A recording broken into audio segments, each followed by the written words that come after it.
और जब सैलाब के लिए आप कहते हैं कि हमको बाढ़ पीड़ित घोषित करो, तो डीएम कहता है कि चूंकि 72 घंटा से पहले पानी उतर गया, नियम यह है कि 72 घंटा जब तक नहीं होगा हम आपको सैलाब का कोई सहायता राशि नहीं दे सकते हैं। इसका मतलब यह है कि हमारे यहाँ अक्सर जब सैलाब आया है तो वो 3 दिन से पहले पानी उतर जाता है। तो हमारे यहाँ जो सबसे बड़ा मसला है वो कटाव का मसला है।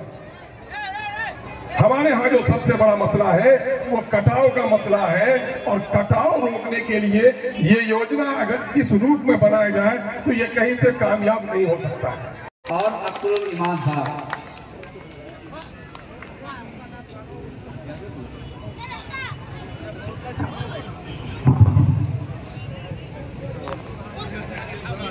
मानंदा बेसिन परियोजना के अंतर्गत बांध रोको योजना संघर्ष समिति के कन्वीनर जनाब भाई हाजी अब्दुल सुभान साहब, साबिक रुकन असेंबली हल्का 22, जनाब भाई एमएलए इजहार अस्फी साहब, जनाब भाई चेयरमैन सरवर आलम साहब, जिला परिषद के रुकन भाई जनाब अफरोज आलम साहब, इस महफिल को कामयाब करने वाले साथी जनाबी भाई सबनूर साहब, भाई जावेद साहब, परवेज साहब, भाई राशिद करजई साहब, अब्दुल राजिक साहब, शमसुद्दीन साहब, इकराम साहब, सादात साहब, बद्र आलम साहब, साकिर आलम साहब, महफूज साहब, नदीम साहब, और मेरे यहाँ मौजूद सभी भाइयों बुजुर्गों, संघर्ष समिति के इस सफल आयोजन धरना में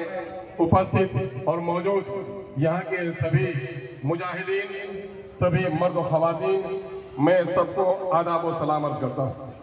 और मैं सबसे पहले हाजी अब्दुल सुभान साहब को मुबारकबाद देना चाहता हूँ कि उन्होंने इस काम में अगुवाई की, आपको दावत दी और इस महफिल का इनेकाद किया है।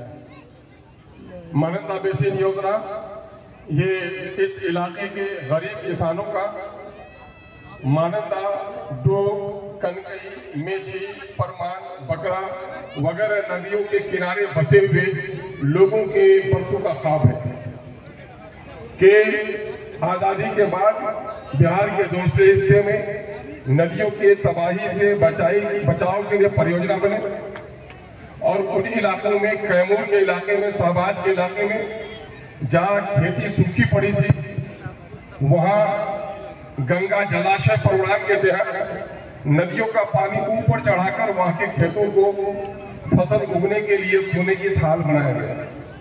लेकिन आजादी के 75 सालों के बाद भी सीमांचल का एक हिस्सा जो अररिया, पूर्णिया, कटिहार, किशनगंज का इलाका है, इस इलाके के लोगों की तरक्की के लिए सरकार ने कोई प्रोग्राम नहीं बनाया। आपको मालूम होना चाहिए कि आजादी के वक्त बिहार के अंदर में सबसे खुशहाल इलाका सीमांचल का था। वो जमाना था खेती बाड़ी के जरिए से ही लोगों के पास पैसे होते थे, और यही वजह है कि बिहार के दूसरे इलाके के मजदूर यहाँ आकर काम करते थे। खगड़ा मेला यहाँ जो लगता था, इतना बड़ा मेला पूरे बिहार में कहीं नहीं लगता था। ये इस बात की दलील है कि हमारे बाप दादा और लोगों से ज्यादा अमीर थे। लेकिन आज सच ये है कि पूरे बिहार में सबसे गरीब अगर कोई इलाका है तो वो सीमांचल का इलाका है। उसकी वजह क्या हुई? पहले खेती बाड़ी ही से जीवन यापन, जिंदगी गुजारने और बसेरा करने का मौका था। लेकिन जब साइंसी तब्दीली आई, सनती इनकलाब आया, इंडस्ट्रियल रिवोल्यूशन आया, इंडस्ट्रीज के जरिए से लोग पैसे कमाने लगे, तो दिल्ली और पटने में बैठे हुए बेईमानों ने टैक्स के पैसे हमसे लिए और इन्होंने कल कारखाने सीमांचल से बाहर लगाए। नतीजा ये हुआ कि हमारे बच्चे आज मजदूर बनकर सीमांचल से बाहर रहते हैं, और आज हमारी बूढ़ी माँ गांव में तड़पती है, अब मरती है तो पड़ोसी उसे दफनाता है, बेटा भी उसकी लाश को नहीं देख पाता है। यह सच्चाई है या नहीं है? ये सच्चाई है या नहीं है कि आज दिल्ली में, पंजाब में, हरियाणा में, मेरठ में, मलियाना में, चाहे कतर हो चाहे दुबई हो, अगर ये बच्चे हमारे नौजवान अपनी बीवियों को छोड़कर, अपने गांव और गलियों को छोड़कर, अपने बूढ़े बाप को छोड़कर, बिस्तर में अपनी बूढ़ी माँ को छोड़कर नहीं जाते, तो मेरे भाइयों, इस इलाके में लोगों के बदन पर कपड़े भी नहीं होते और सर पर छप्पर भी नहीं होता। आज जो कुछ भी यहाँ तरक्की हुई है वो हमारे परदेसी नौजवानों की कमाई की वजह से हुई है। और आज चाहे बहन की शादी हो, बाप की दवाई हो, माँ के कफन के कपड़े हो, इन्हीं परदेसी नौजवानों के खून और पसीने की कमाई है। हमसे सरकार टैक्स ले रही है। जो सामान आप खरीद रहे हैं 100 रुपए में अगर खरीद रहे हैं, अगर टैक्स हटा दिया जाए तो उस टैक्स के जगह पर हमको 50 रुपए में वो कपड़ा मिल जाएगा। पेट्रोल की कीमत यहाँ नेपाल में 65 रुपए है। अगर पेट्रोल की कीमत से टैक्स घटा दिया जाए तो पेट्रोल की कीमत आपको 50 रुपए 60 रुपए लीटर में मिलेगी। आप सोच लीजिए, एक बस्ती में अगर 100 मोटरसाइकिल है और 100 लीटर डीजल यदि खरीद रहा है तो एक दिन में आपके बस्ती से लगभग 6000 रुपया तो सिर्फ मोटरसाइकिल वाला टैक्स दे रहा है। तो 12 महीने में 5 6 के 1 लाख रुपया सिर्फ मोटरसाइकिल वाला दे रहा है, ट्रैक्टर वाला, गाड़ी, जीप। तो एक मुद्दे पर आपके पांव के जूते से लेकर सर के कंघी तक ये सब में टैक्स लिया जाता है। लेकिन दिल्ली और पटने में बैठे हुए बेईमान हमारे टैक्स के पैसे से दिल्ली और बंबई को तो सजाता है, लेकिन हमारे सीमांचल को नहीं सजाता।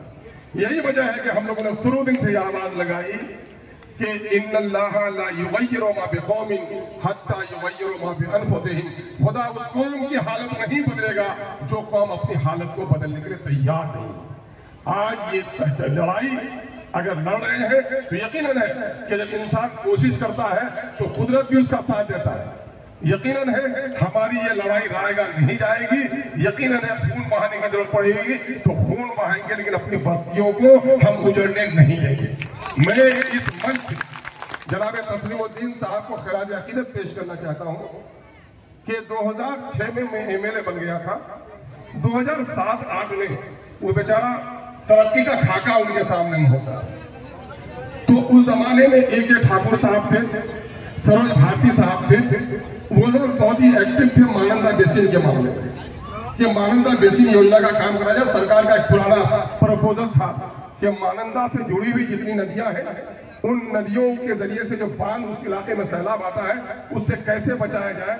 तो उसके लिए एक परियोजना प्रस्तावित थी और उस काम को जनाब तस्लीमुद्दीन साहब ने बहुत मजबूती से आगे बढ़ाया। लेकिन बिहार सरकार को प्रस्ताव भेजना था, बिहार सरकार जल्दी प्रस्ताव नहीं भेज रही थी। मैं उस वक्त राजद में MLA था और मैंने यहाँ लड़ झगड़ कर तहसील साहब का सुबह शाम फोन आए और मैं जो जल संसाधन मंत्री हैं रामासरे बाबू उस वक्त मंत्री थे और कहीं मेरा झगड़ा उनसे हो गया कि साहब हम आपसे कुछ नहीं मांगते हैं, सिर्फ आपसे ये कहते हैं कि प्रस्ताव दिल्ली भेज दीजिए। तो आप हमारा प्रस्ताव भेजने के लिए भी तैयार नहीं है। तो यहाँ से बिहार सरकार ने उसको रिकमेंड करके वहां दिल्ली भेजने का काम किया। उस वक्त जो उसका प्रपोजल था वो ये बताया गया था, समझाया गया था, जो टेक्निकल टीम आई थी वो ये बता रही थी कि नदियों के किनारे पर बांध दिया जाएगा और वो बांध का सड़क का मसला होगा और बीच बीच में प्लेटफॉर्म होगा। अगर सैलाब ज्यादा होगा तो लोग वहां पर आके रुक सकेंगे। सराय का इंतजाम होगा, कहीं कहीं होटल चाय पानी का भी इंतजाम आबादी के एतबार से होगा। तो ये बड़ा अच्छा लगा और हम लोगों ने कोशिश भी की और तस्लीमुद्दीन साहब की अंतिम कोशिश रही। ये परियोजना तकरीबन उस वक्त 6000 करोड़ से सैंक्शन हुआ था।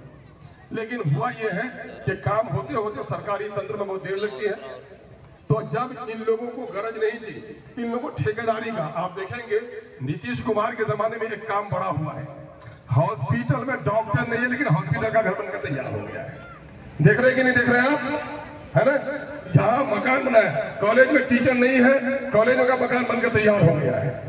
स्कूल का मकान बनकर तैयार हो गया है। बच्चों को पता नहीं था 20 साल तक 3 टीचर प्राइमरी का हमारे बच्चों को मैट्रिक पास कराता रहा और जब हमारे बच्चे नस्ल तबाह हो गई, जब लोगों का दबाव पड़ा तो अब जाकर के टीचर देने का काम किया है। तो इनके जितने भी लोग हैं, पहले टेंडर होता था तो वो जिला में होता था, कोई बेचारा 10-20 लाख रुपया वाला भी जाकर ले लेता था। लेकिन अब ग्लोबल टेंडर होता है, वो टेंडर होता है पटने में ताकि पूरी मलाई उसको लेने का मौका मिल जाए। तो ऐसी सूरत हाल में हमारे लोगों का मसला ये है। अच्छा, तुमरा अपना पसमानदगी सोच जो है, अरे लोग टावो सो दिशा तक बंद करे उछा की कर बंद, अपनी संजीदगी का मुजाहरा करो। जंग में लड़ने वाला शेर का शिकारी बिच्छू भी काटे तो हिलता नहीं है, शेर पर उसकी नजर होती है। इसलिए अपने मनसे पर नजर रखो। सम्मानित नेता जनाब पप्पू यादव साहब हमारे दरमियान में आ रहे हैं। हम आप सबकी जानिब से उनका इस्तेमाल करते हैं। मेरे भाइयों और दोस्तों, ये परियोजना जब मंजूर होना था उस वक्त इन लोगों ने मंजूर नहीं किया। जब कमीशन खोरी का मामला आया तो इन लोगों ने इस परियोजना को अलग रूप दे दिया। यह परियोजना क्या है? इस परियोजना में जो एस्टीमेट बना है, जो प्राक्कलन बना है, वो बिल्कुल हम लोगों के मन से और हम लोगों के फायदे के बिल्कुल खिलाफ बना है।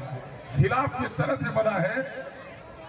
खिलाफ किस तरह से बना है कि हमारे यहाँ सैलाब आता है, कुछ इलाकों को अगर छोड़ दें तो बाकी इलाकों में पानी आता है, 2 दिन 3 दिन लगे चला जाता है। और जब सैलाब के लिए आप कहते हैं कि हमको बाढ़ पीड़ित घोषित करो, तो डीएम कहता है कि चूंकि 72 घंटा से पहले पानी उतर गया, नियम यह है कि 72 घंटा जब तक नहीं होगा हम आपको सैलाब का कोई सहायता राशि नहीं दे सकते हैं। इसका मतलब यह है कि हमारे यहाँ अक्सर जब सैलाब आया है तो वो 3 दिन से पहले पानी उतर जाता है। तो हमारे यहाँ जो सबसे बड़ा मसला है वो कटाव का मसला है। हमारे यहाँ जो सबसे बड़ा मसला है वो कटाव का मसला है। और कटाव रोकने के लिए ये योजना अगर इस रूप में बनाया जाए तो ये कहीं से कामयाब नहीं हो सकता। अब हुआ क्या है, पानी का जो सरफेस होगा, अक्टूबर में लास्ट में पानी का जो सतह होता है नदियों का, नदियों के सतह के बराबर की दूरी दाएं भी और बाएं भी, तो महानंदा नदी तो कहीं कहीं आधा किलोमीटर, कहीं 400 मीटर 300 मीटर चौड़ी रहती है और सैलाब के जमाने में तो 1 किलोमीटर चौड़ी हो जाती है। तो अब जो आपका बांध बनेगा तो बांध बांधने के लिए इन लोगों ने कहा है कि पानी को हम लोग महानंदा होते हुए लाएंगे। सुन लीजिए इसको बारीकी से। और अभी जो पानी आता है, मान लीजिए खूब बारिश हुई, 1 मीटर पानी बरसा तो वो 1 मीटर पानी 5 किलोमीटर में फैल गया। लेकिन जब वो बांध बांधेगा 5 किलोमीटर की जगह पर बांध कहीं 1.5 किलोमीटर, कहीं 2 किलोमीटर में होगा, तो 1 मीटर पानी की ऊंचाई कहीं 3 मीटर, कहीं 5 मीटर हो जाएगी। इसका मतलब ये होगा कि जो भी बांध के अंदर की बस्ती होगी सारी बस्ती डूब जाएगी। और नतीजा ये होगा कि हमारी लाखों की आबादी मुतासिर हो जाएगी। जब किसी का घर डूबेगा तो क्या वो अपने घर को डूबने देगा? क्या सरकार का कोई प्रहरी बांध पर पहरा करेगा? हैवी बारिश हो तो बांध के कट जाने का डर होगा, या फिर कोई मतवाला मजनू उठेगा अपनी बस्ती को बचाने के लिए बांध काट डालेगा। और ये आप लोगों ने अभी कटिहार में देखा है, महानंदा बेसिन फेज 1 के तहत जो बांध बांधा गया था वो कटा है और आज तक उसको बांधने के लिए नहीं दिया गया। तो इस तरह से होगा ये। आइए यहाँ पर इस्तेमाल कर लीजिए। तो वो बांध का मसला ये होगा कि वो उसको काट देगा। जब काट देगा तो लबालब भरा हुआ पानी जो 4 मीटर ऊपर होगा, यानी 10 फीट 12 फीट ऊपर पानी हो जाएगा, वो पानी जब अचानक काटा जाएगा तो न जाने कितनी बस्तियों से होकर छोटी छोटी नदियां हो जाएंगी और सामने की बस्ती बर्बाद हो जाएगी। इन बेईमानों को हम लोगों ने ये बात समझाया, मैंने असेंबली में भी समझाया, हम लोग कई एमएलए मिलकर चीफ मिनिस्टर को भी खत दिए। भाई जनाबे हाजी अब्दुल सुभान साहब ने बार बार पत्र लिखा। अभी कमेटी आई थी जनवरी में, और जनवरी में उस कमेटी को सबसे बेहतर जगह हमने वहां समझाया पूर्णिया में। 3 दिसंबर को तो 3 दिसंबर को जो कमेटी आई तो हम कह के देखिए यहाँ बांध बांधिएगा तो कैसे बांधिएगा, चलिए अमोर में बेलगच्छी के पास। अब बेलगच्छी में जो परमान नदी निकल के आती है सुपौल के किनारे से जोगबनी से, और एक नदी निकल के आती है तिस्ता से सिलीगुड़ी से। तो सिलीगुड़ी से जोगबनी की दूरी 150 किलोमीटर है। इस 150 किलोमीटर में जितनी नदी बहती है वो डेढ़